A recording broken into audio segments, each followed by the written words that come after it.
আমরা আশা করেছিলাম যে এই ডিসেম্বরের ভিতরে 10,000-এর উপরে আমার আহত ভাই সহায়তা পাবে, কিন্তু আসলে আমরা আশাহত হয়েছি। এখন আমি ধন্যবাদ জানাই, যেহেতু সরকার দেরি হলেও 628 কোটি টাকার একটি সহায়তা রাষ্ট্রীয় বাজেট থেকে নিবে এবং আমাদের জন্য একটা অধিদপ্তর খোলা হয়েছে, জুলাই অভ্যুত্থান অধিদপ্তর। সেজন্য সরকারকে ধন্যবাদ জানাই এবং নাহিদ ইসলামকে বলবো, আপনি আরেকটু সতর্ক হন। আপনি কিন্তু আপনার ডাকে কিন্তু আমরা রাজপথে আসছি, তো আপনি একটু আমাদের দিকে সতর্ক দৃষ্টি রাখুন। আপনি অনেক দেরি করছেন। আপনার যে 6 জানুয়ারির যে বক্তব্যটা, এই বক্তব্যটা আরও 2 মাস আগে দরকার ছিল।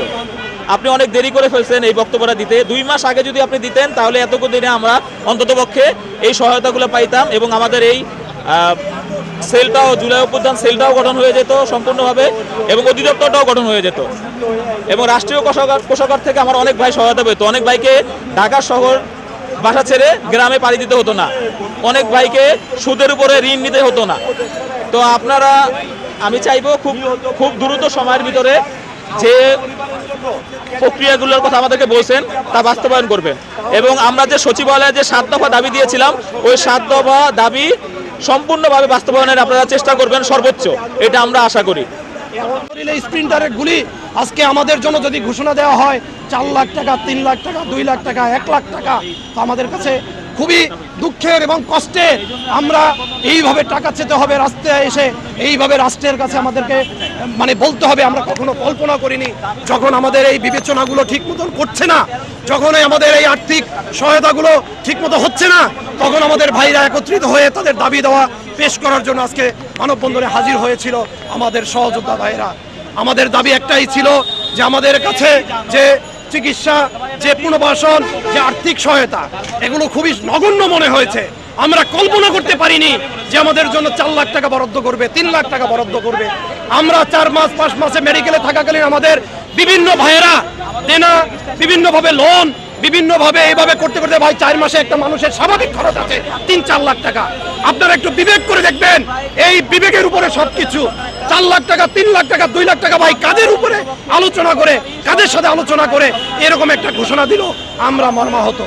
আমরা এই রাষ্ট্রের কাছে দুঃখ প্রকাশ করছি। আমাদের সরকার, আমাদের যে বর্তমানে অন্তর্বর্তীকালীন সরকার ডক্টর প্রধান ইউনূস সাহেব, এই ইউনূস সাহেবের কাছে আমরা বিনীতভাবে অনুরোধ করছি, আপনি এই বিষয়গুলো আপনি খুব সূক্ষ্মভাবে আপনি পর্যালোচনা করবেন যে আমাদের সাথে বৈষম্য হচ্ছে, যে বৈষম্যের জন্য আমরা যুদ্ধ করেছি। আজকে এই আহতরা, যোদ্ধারা, যাদের অবদানের কারণে আজকে রাষ্ট্র, সেই যোদ্ধারা আজকে অবৈষম্য শিকার হচ্ছে। আমাদের এই আর্থিক সহায়তা পর্যাপ্ত আমরা মনে করছি না, পূর্ণ বিবেচনা। এবং এই রাজপথে যারা ছিল, রাজপথে যারা যুদ্ধ করেছে, তাদেরকে নিয়ে আপনি বসতে হবে, তাদেরকে বসতে হবে। আপনি ভালো ভালো লোক থাকতে পারে, শরীরে একটু মাত্র আঘাত প্রাপ্ত হয়েছে, তাদের বিভিন্ন সুযোগ সুবিধার কারণে প্রকৃত আহতদের কষ্ট তারা বুঝবে না, আমাদের সাথে মতামত তারা নেয়নি। সুতরাং আমরা মনে করি আমাদের মতামত নিয়ে, আমাদের সবার কথা নিয়ে আমাদেরকে সিদ্ধান্ত দিতে হবে। পরবর্তীতে আমাদের জানাতে হবে আমাদের এই আর্থিক সহায়তার বিষয়টা।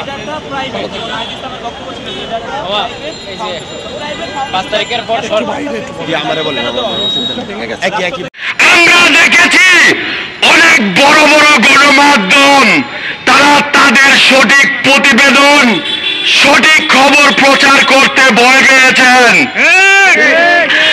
কিন্তু আমরা জীবনের মায়া ত্যাগ করে বুলেটের সামনে দাঁড়ায়া অন্তর্বর্তীকালীন সরকার গঠন করেছি, যে সরকার আমাদের আহত ও নিহত পরিবারের সকল মতামতকে সর্বপ্রথম প্রাধান্য দেবে।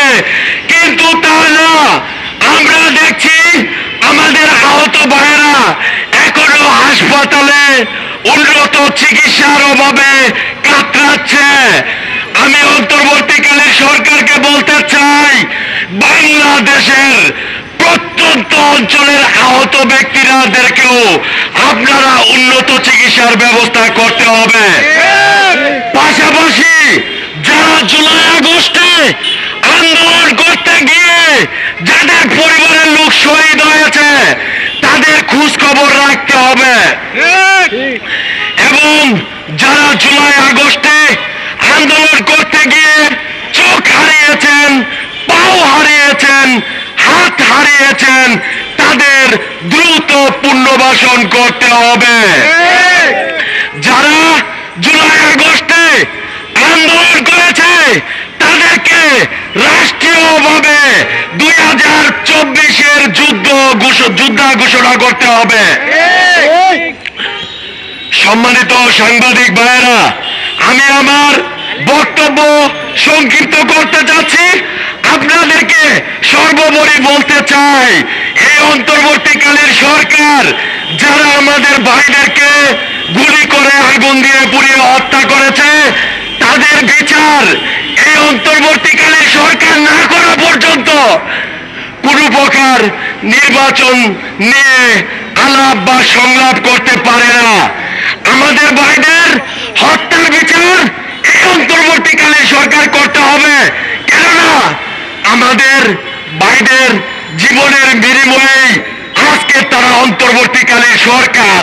তাই এই অন্তর্বর্তীকালীন সরকার জুলাই আগস্টে আমাদের যে সমস্ত ভাইদেরকে নির্বিচারে পাখির মতো গুলি করে আগুন দিয়ে পুড়িয়ে হত্যা করেছে, তাদেরকে বিচারের আওতায় এনে তারপর নির্বাচন নিয়ে সংলাপ করবেন। এ বলে আমি আমার বক্তব্য শেষ করতেছি। আসসালামু আলাইকুম।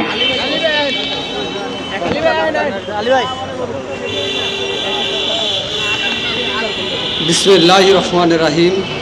আমি প্রথমে স্মরণ করি আমার করুণ করুণাময় মহান আল্লাহ তাআলার নাম, স্মরণ করি আমার নবী আহমদ মোহাম্মদ মুস্তফা হযরত মুহাম্মদ সাল্লাল্লাহু আলাইহি সাল্লামের নাম, স্মরণ করি 1971 ও 24-এর শহীদদের রুহের মাগফিরাত কামনা করি।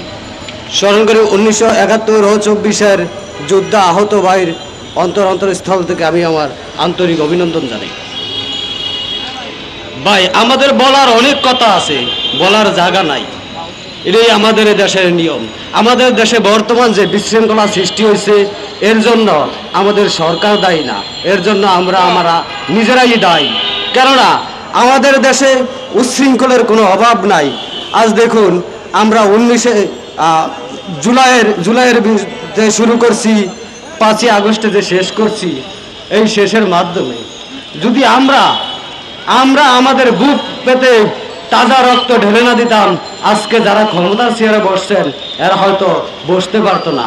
হয়তো তাদেরকে কুকুরের মতন ধরে ধরে পিটাইয়া মারতো, যতক্ষণ তারা না মরতো ততক্ষণই তাদেরকে পিটাইতো। আজকে যারা ক্ষমতাশীল, আমরা স্বয়ং সম্পূর্ণ সাপোর্ট দিয়া ওনাদেরকে সেভ করে আনছি। আজকে এই আহতরা ভিক্ষার দুয়ারে যায় দাঁড়াইছে। কেন?